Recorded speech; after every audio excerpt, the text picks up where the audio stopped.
les communes de Diakhaï, Parcelles et Keur Massar Sud. À noter par ailleurs que le département donc, de Guédiawaye est scindé en deux arrondissements que sont Wakhinane Nimzatt et Sam Notaire. Ce pour une bonne organisation, précise le communiqué. La même source renseigne que pour le département de Rufisque sont créés les arrondissements de Sangalkam et Diamniadio, venus s'ajouter à celui déjà existant de Rufisque-Est.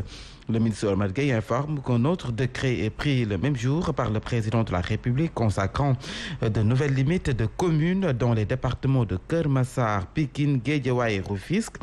L'État va d'ailleurs s'exprimer sur le redécoupage administratif de la région de Dakar. Se rend compte que la 7e édition du gouvernement face à la presse est prévue tout à l'heure à 10h au building administratif président Mamadou Dia. Et c'est le ministre de l'Intérieur et celui des collectivités territoriales, du développement et de l'aménagement des territoires, porte-parole du gouvernement, qui répondront aux questions des journalistes. Keur Massar est désormais le 46e département du Sénégal avec 6 communes. Sa présentation avec Idrissa Diémé. C'est désormais officiel, Keur Massar est le 46e département du Sénégal. Le communiqué conjoint du ministère de l'Intérieur et des collectivités territoriales est paru hier 2 juin 2021. Ainsi, pour accompagner l'urbanisation galopante de Keur Massar, sur décret numéro 2021-687 du 28 mai 2021, le chef de l'État Macky Sall a matérialisé sa décision prise le 17 septembre 2020 lors de sa visite à Keur Massar suite aux fortes inondations. Le tout nouveau département de Keur Massar, qui s'étend sur plus de 52 km², est constitué de 3 arrondissements, celui de Diakhaï avec 2 communes, Diakhaï Parcelles et Keur Massar Sud, l'arrondissement de Yeumbeul avec ses 2 communes, Yeumbeul Sud et Yeumbeul Nord, et enfin l'arrondissement de Malika avec les communes de Malika et Keur Massar Nord. Même si dans le communiqué, il est indiqué que les conclusions du comité technique chargé de mener les études et enquêtes d'usage ont abouti à ce processus, il est clair que des voix vont s'élever pour contester les limites des communes dans le département de Keur Massar, mais également dans d'autres départements. Merci à vous, Idrissa Diémé. Nous parlons politique à présent. À Darou Mourti, la coalition Benno Bokk Yakaar risque d'aller au local en rang dispersé. Des tendances se forment, des candidatures se sont déclarées, comme le responsable Omar Lo qui compte faire cavalier seul. Il ambitionne d'envoyer à la retraite politique ces anciens qui s'accrochent toujours donc aux institutions.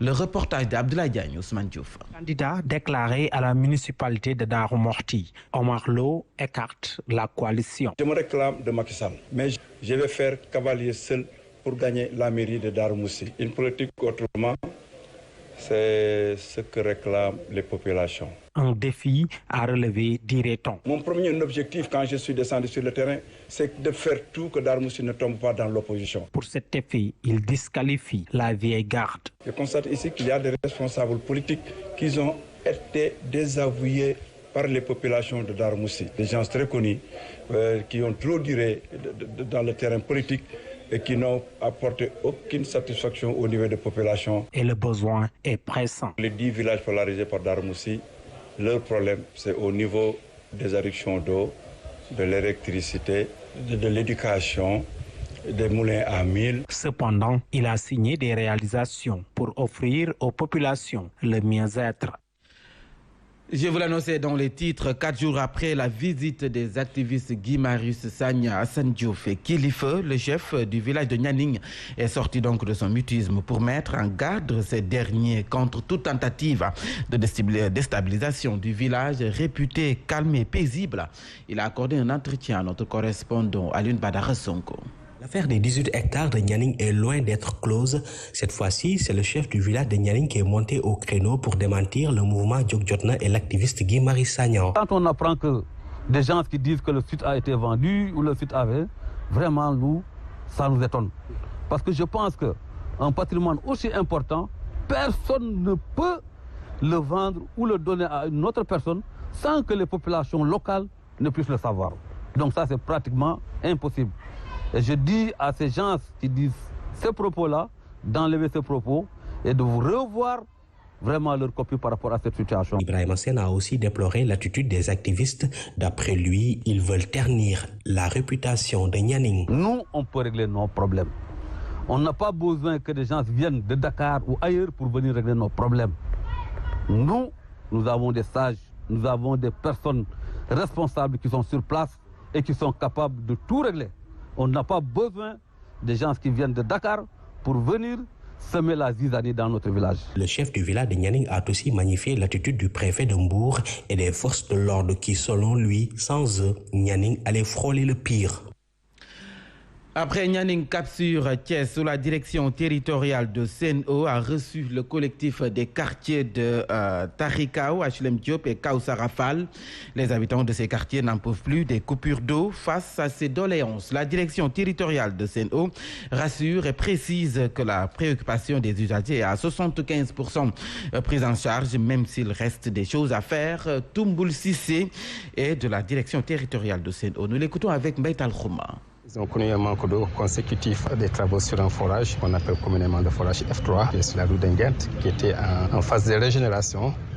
Malheureusement, ça a créé un manque d'eau dans cette zone. Il y a eu un colmatage à la suite des travaux de régénération du forage et ça a entraîné effectivement un manque d'eau. Dès qu'on a été informé, moi-même j'ai été 6e dimanche, on a envoyé une équipe, on a envoyé un camion citerne, on a mis en place également des points d'eau pour que les populations ne se déplacent pas sur une longue distance pour avoir de l'eau. Les besoins également suivent. Mais nous essayons chaque fois, avec l'État du Sénégal, avec SONES, nous essayons également de répondre aux besoins des populations. Des médias a été transformé hier en mur de lamentation par un groupe de livreurs. Ils ont crié donc le ras-le-bol face aux nombreux contrôles et amendes que leur infligent des agents de la police et ASP.